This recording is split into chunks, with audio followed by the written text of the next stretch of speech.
คืออยู่ลำดับที่ใดดูเมืองพังเทพเมืองพังนั่นคือเทพเขาใส่เสื้อสีดำดีกันมาแล้วขุดกันมาแล้วดีกันมาแล้วนี่เลยป่ะก็คือกับเทพดาวริกสาวมาแล้วดีกันมาแล้วยังไม่มาเลยว่าพายสิแต่พายยังคนตั้งคนหัวหน้าตั้งพายนายไทยตั้งคนเสร็จเข้ามาสองแล้วยังนี้นะยังไม่เลยขอเส้นเสียอยู่ใส่เท้าหน้าลงไปยังเท้าหน้าลงทางไปแล้วนั่นยังก็ที่ดาวเรืองสามมาแล้วกันกลุ่มดาวเรืองสามคุณเร็วดีแล้วใช่แล้วตีก่อนเข้าได้บ่ตีให้บ่เฮ้ย2 4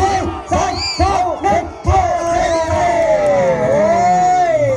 ขอเสียงปรบมือเลยพี่น้องเลยยากแล้ววันนี้ยากแล้วกรรมการตัดสินยากแล้วเจ็บหัวแล้วบาดดิกรรมการเจ็บเลยอาจารย์กรรมการเอายาแก้ปวดไปเพื่อนนะอาจารย์ท็อปพี่บ้านหัวหัดการต้องก็อยู่ลำน้ำที่มานี่ขึ้นมาขึ้นมาเลยคือแล้วมากันอยู่ตั้งแต่ชีวิตแล้วมามาแล้วหนีไปใส่เลยผ่าเขาปิวหนีไปใส่น้องท็อปพี่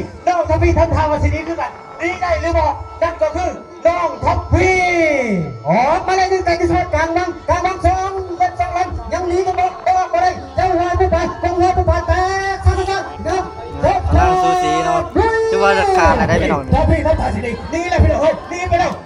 แล้วมาเขาปิวกันไปแล้วนี่กันมาคุณกันมาก่อนข้าตีเขาได้บ่แต่ก็ท็อปพี่นี่แล้วหนีไปใช้น้องท็อปพี่ลงพาเขาปิวขึ้นมาแล้วนั่น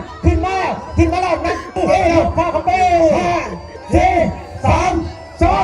1เอาเส้นใส่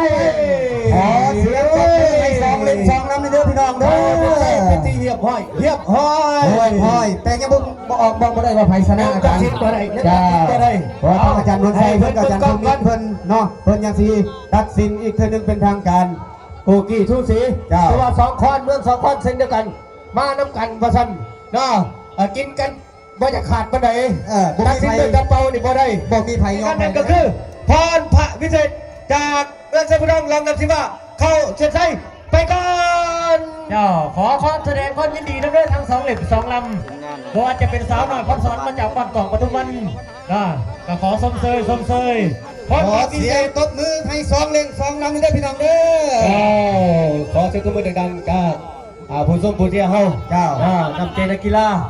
เขาก้อนเขาล้างกันในเขาคือกันยินดีกับผู้ชนะและให้กำลังใจกับผู้ที่แพ้ไปแก้ตัวในรอบต่อไปยังในแข่งขันไปอีกแต่ละเหลี่ยมแต่ละยังไปพบกันหลายเที่ยวอยู่เพื่อคัดเอาที่1 ที่ 2ของสายต่อไปหรือว่าขับแรงพอกันไหมสำหรับพระพิเศษสำหรับเที่ยวนี้สำหรับผู้แข่งไปแล้วสำหรับเที่ยวนี้กับพักผ่อนเศร้ามีแห้งสะกดจำได้ยังคู่พี่ซื้อสิหัวยังสมบูรณ์เกินยังเสมอกันยังบอกบ่ได้ว่าไพ่สิไปก่อนไปหลังระวังสาวน้อยพรสวรรค์พบกับพรพระวิเศษมาจากไซผู้ทองทำตาวาสินียังหนีมาทันได้นั่นก็คือสาวน้อยพรสวรรค์ยังเกาะแอลได้อยู่งงวาสินีได้หรือบ่ได้เบิ่งอาจารย์ได้พรพระวิเศษทำทาสินีนี่ได้หรือไม่ก็คือกับสาวน้อยพรสวรรค์ก่อนข้อได้บ่ก่อนข้อตีเคยได้บ่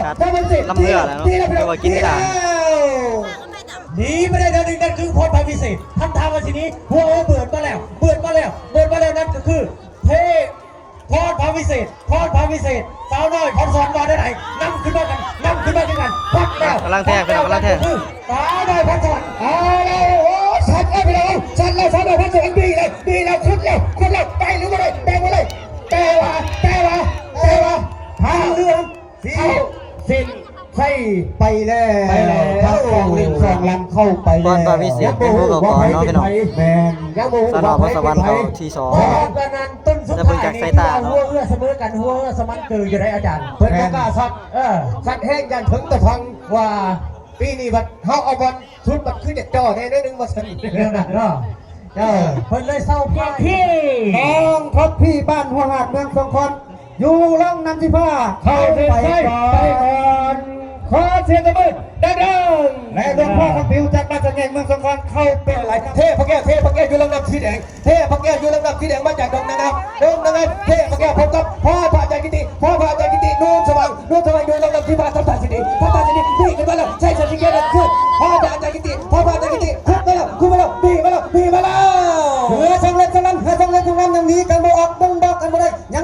ยังประกันอยู่บ่แล้วสองเล่นสองลำในหัวทางไทยในเส้นทางขัดได้บ่หนีได้บ่แต่นี่เป็นจังไหนทั้งเงินสีแดงทั้งลำน้ำสีแดงงัดให้อยู่บ่หนีแล้วพออาจารย์กิติหนีแล้วหนีบ่หวังหนีแบบบ่เหลียวหลังหนีไปผู้เดียวหนีแบบกระโดดเกิดหนีไปเลยหนีแบบบ่สนใจคอยบ่สนใจแล้วคอยไปเลยคอยป้าเลยคอยป้าเจ้าเลยคอยป้าเจ้าเลยเท่พระแก้วคอยป้าเจ้าเลยพักเข้ามาแล้วนั่นก็คือเท่พระแก้วใส่โอ้ยสมบัติอันใจดีเนาะเฮ้ยคอยกำลังควักเทพพระแก้วว่าอันพ่อผักก็คือเทพดาวดิงสาเจ้าภาพบ้านบึงสร้างเมืองชลบุรีอยู่ลองน้ำสีแดงเข้าเส้นไส้ไปก่อนขอเสียงตบมือดังๆและเทพแต่ว่าบืนได้หรือบ่ได้ก็ขึ้นกับเทพพระเขาเจ้าอยู่ในระหว่าง10 เมตรสุดท้าย